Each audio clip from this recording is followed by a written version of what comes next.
Hey everyone, I'm Joe. Today it's time for me to do my reading wrap up for the month of April 2019. April was a really good reading month. I read 13 books in total, comprising 7 authors and 3 genres. And yes, science fiction and fantasy are, of course, the 2 genres that make up those 3, as they always are. As far as the variety and the quality of the books goes, that is also greatly varied, as it is nearly always the case with me. I read some books that I thought were fantastic, some books that I thought were okay at best, which I'll get around to talking about. And I'd like to point out that I am not very happy with myself lately, with how I have basically not been producing videos very frequently. Barely. I mean, I've been doing essentially a monthly wrap up and maybe another video once per month, and this has been going on for a few months. I want to resolve this situation very soon because I am not happy with myself by this. I feel like I've been a bit too lax and a bit too lazy with myself, so this will be fixed, I guarantee. I'm a little bit out of practice. Hopefully this video will not reflect too much, but if I'm slightly less precise than normal, you know why. Anyway, I'll talk about the books in question. The first of which is 7 Surrenders by Ada Palmer. This is book 2 in the Terra Ignota series. The first book is called To Like the Lightning, which I read at the end of last year, 2018. And I'm going to have to talk about this book in a similar way, because To Like the Lightning I basically didn't understand at all. I couldn't give a plot synopsis really at all, and this is exactly the same. I still don't understand what it is that I've read, which sounds strange, but I think now that I've read the second book, I don't think I'm going to be reading the third actually, sadly, because it got to a point where it's getting a bit silly. The idea though is that I have not understood it because I don't understand the writing style. The writing style, as far as I can see, is a sort of slightly non-standard writing style, I believe, or at least the book that I'm used to reading. The wording and the actual use of English in the books and the use of the phrasing is such that I can't follow the plot very easily, and indeed I can't understand the plot very easily. Hence why I can't even describe the synopsis of the book at all, really. It's very political with some very sort of strange action elements in it. It's a strange world that I don't entirely understand. Now, if you want a good review of these books, then I will point you over to a fellow booktuber called Rachel. Rachel is fantastic, as you may already know. She has done some very eloquent and intelligent reviews of these books because she actually didn't indeed fully understand them, unlike me. And those videos of hers are very well spoken, as you would expect. And yes, basically, if you want to know about this book, watch her videos, not these. The second book that I read was Dangerous Visions, edited by Harlan Ellison. Now, this is a very well-known science fiction book. It is a short story collection from the mid-60s. Harlan Ellison is known to be the big editor of this collection, and indeed there was a second one called More Dangerous Visions, I believe. Was it again Dangerous Visions, one or the other? There was going to be a third one, but that got somehow sort of stopped in preparation, and it never actually happened. This is one that I'm glad I've read, but I didn't enjoy, because unfortunately with short story collections, often the editor or editors, if there is more than one, they have a significant role, of course, and their voice does come across, but only very slightly. Normally when they're doing a little bit of an introduction, maybe a bit of an outro at the end, and why they've chosen these authors and why they've chosen the theme for their collection. That's fine. With this, Ellison did it very differently. Basically, this is him being very much ego based, because as far as I can tell, he's very ego centric. Harlan Ellison is. He's very big-headed, and essentially he's saying in the foreword every single story that he has chosen this story and this author in question because they are really good, not because he actually thinks they are genuinely good, but just because he was the one that chose them. Because he's fantastic, that therefore anybody that he chooses to be in his short story collection must also be fantastic, because why would he choose them? Because you know how fantastic he is. That's it came across to me. He's very ego based, and it's really quite unpleasant to read, frankly, at some points, because the full words, I had to actually skip quite a few of them because in the second half of the book, because they were just annoying me, frankly, because he's not a nice person, or at least that's the way he comes across. Anyway, as far as these short stories go, however, I'll stop talking about Ellison now. Those are again a mixed bag. There are some that are really, really fantastic, some that are frankly slightly dark and disturbing, and some that are just frankly don't make any sense. That is often the case with short story collections. It definitely applies to this. And overall, though, I am glad I read it, because there are a few short stories in this that I thought were particularly good. The one that I thought was good was the Philip K. Dick one, although I have read it before, but that was one of the short stories by him that I particularly liked by him. Even though it's dark, but you know, it's got some interesting ideas and interesting writing style. And there are very, very collection of authors. There are 33 authors, by the way. 3 of them are female. So yeah, that might say something about Ellison. It might not. Hard to say. And Rachel did a review of this as well only a week or two ago, so I will again link her video for this. She makes a far more eloquent and intelligent review of this. The next book that I read is actually 3 books contained within one very large oversized omnibus, and that is Patricia a Mckillip. Yes, this is one of the very large omnibuses that I have. This particular one, there are actually 2 of these by Mckillip in this series, contains In the Forests of Serre, Alphabet of Thorn, and The Bell at Seeley Head. I greatly enjoyed all 3 of these stories, and I will explain why. Now, In the Forests of Serre is a fairy tale retelling. It contains a prince who gets cursed in a forest. He cannot return to his castle until certain conditions are met, let's say.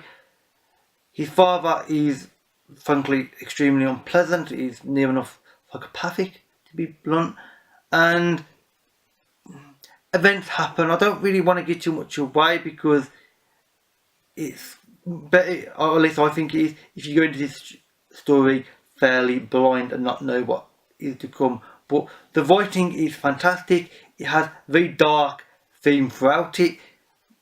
It has its moments of light, however, and the writing is fantastic. I really enjoyed it. As far as the second one is concerned, Alphabet of Thorn, that is actually very much similar. In that, in this one, it is all about essentially a librarian working at this very strange library in this sort of magical type kingdom.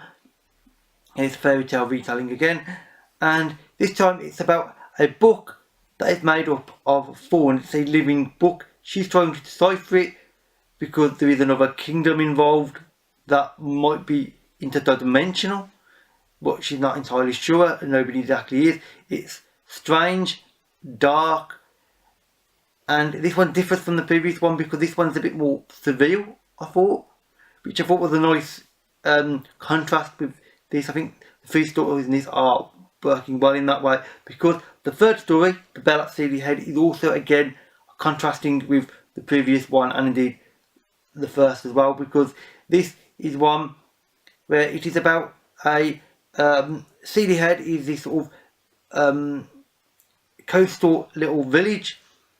There's this one little big sort of house on the hill which is being used as an inn. It has a very strange design to the building, and there are certain doors that when you open them, sometimes it will open up into essentially a sort of like a magical kingdom, but then when you close the door and you open it back up, it will be perfectly normal. So you've got to be careful if you want to go through the doors sometimes if it opens up into this kingdom, because you might not be able to get back because the doors are very much random. It sounds strange, and it is, but it works so well. I loved this one again. I mean, like the previous 2, it was strange, dark. It had more light moments to this than the previous two. The previous two were darker. This is lighter. It may well be my favourite of the three, actually, about Seeley, because there's just something about it that was just fun to read. Because the characters were slightly more traditional, let's say. You know, I could understand them more. Their reasoning and their thought patterns were understandable, more so than the previous two. And I just really greatly enjoyed that book as well. And overall, I would greatly recommend you read something by Patricia Mckillip. And I know a particular booktuber, Kelsey, who would probably greatly agree with me here. So, and Kelsey, I will be reading more by her, hopefully soon. I'll see if I can get hold of more. But definitely, I greatly enjoyed these a lot. The next two books that I read were rereads for me from 3.5 years ago.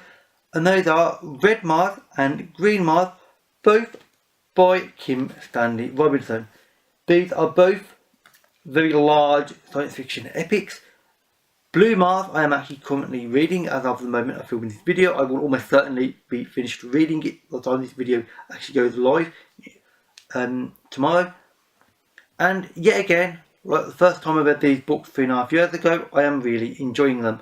They are big, epic scale science fiction about the colonisation of Mars. Kim Stanley Robinson includes an unbelievable amount of research and science within these books. It took him more than a decade to do all the research in the book. In the books, actually plural, and it shows because the detail and the depth he goes into is pretty extreme. Actually, I've never encountered anything quite like it, to be honest, other than in other Robinson books, and even then, most of the other books by him are not quite as extreme detailed as these. These are his epic sort of trilogy, and it shows. I loved them then, I love them now. I did a review of this trilogy, so I'm not going to talk about them too much more now. Suffice to say, though, they have science, they have grand ideas, they have ecology, and about trying to live within the world that we have and trying to improve the world that we have. Otherwise, basically, we won't have a world to live in. We'll just have a disaster zone, which is obviously very significant at the moment in the world, because, you know, we need to protect our world and try to improve our world, not just keep abusing it and such. As you can tell, I'm quite into this subject actually, really quite heavily, so these books do speak to me. I mean, they're not exactly the easiest books to read in some ways though, because they are very, very large, as you can tell. So they are a bit of a slog at times, but they are well worth it, and I would very much recommend them. Next up is another one of the giant yellow omnibus books, this time by Kate Wilhelm. Now, the three stories in this are the Clewiston Test, the Infinity Box, and Welcome Chaos. And unlike the one by Mckillip, I didn't particularly like these three stories at all, really. I actually thought they were generally pretty terrible. I mean, now, I don't think they were badly written, I just don't think they worked for me personally, especially after what I had just previously read before this. I think this might have been a bad choice of book, because although not high from what I've read, these had a very different writing style, very different ideas, and I don't think they actually worked because of that. I think maybe if I'd read something different, maybe if I'd been reading fantasy and not something quite so epic as the Mars books, it would have worked better. But sadly, it's just a combination of timing, frankly. I think worked out poorly in these books' favour. The first book is about a female scientist. She comes up with an interesting idea for a piece of technology, but everybody is thinking that she is essentially mad and going sort of strange, let's say. You know, I'm not trying to be insulting here or using the incorrect terminology. This is the book's terminology itself. And this is about sort of a very chauvinistic group of male characters that are sort of trying to sort of push this woman around. She's not the easiest person to get on with, but despite this, that there is no cause for what people are trying to push her into, because it's frankly unpleasant. and it's not a very nice story to read because of how poorly she's treated. It's actually hard to read, and I didn't enjoy it because of that. I mean, important to read, I suppose, but it's still hard to read a story where people have been so frankly unpleasant and horrible in first time. The Infinity Box is actually a series of shorter stories. These are, as in any short story collection, when you read them by an author, very mixed. There are a few that were particularly good, but only a few. Most of them were just a bit odd and had some quite darker themes, and darker in a way that I don't like, because they came across as quite pessimistic and quite negative, and I'm an optimist by nature, so this didn't work out for me. For the same way that Welcome Chaos didn't work out for me, this came across as very dark and very pessimistic, and that was just not the right time for me to read something like that. Yeah, I'm an optimist. This month I've wanted something that matches that particular aspect of my personality. These books didn't this time. I will definitely want to reread all 3 stories in this in 3 or 4 years' time, because when I'm in a different frame of mind, because I think I might have sort of spoiled these books for myself because I wasn't able to accept what they were trying to say at that moment in time. We'll see that in 3 or 4 years' time. Anyway, and finally, the last book was probably my favourite book of the month. It's also the shortest book, not including short stories, obviously, because this is a full-length novel, and that is Rhyming Rings by David Gemmell. Now, this is a fairly short and fairly well-paced and very taut sort of murder thriller set in, I think it's 60s or 70s London in England, and this was brilliant. It's very dark at points. Yes, it's lighter moments, as I said about previous books. The plotting and the pace is fantastic. I mean, I've never read anything by Gemmell before. I will be again, because the pacing and the way he writes and the way he keeps the plot going. There are no moments in the book that feel through the filler. Every sentence in this book is for a reason. There's no excess fat there as such. You know, this is a very lean book. It keeps to the point, it keeps the focus, and indeed that focus is so sharp and so well paced that it works just brilliantly. I cannot praise this book enough.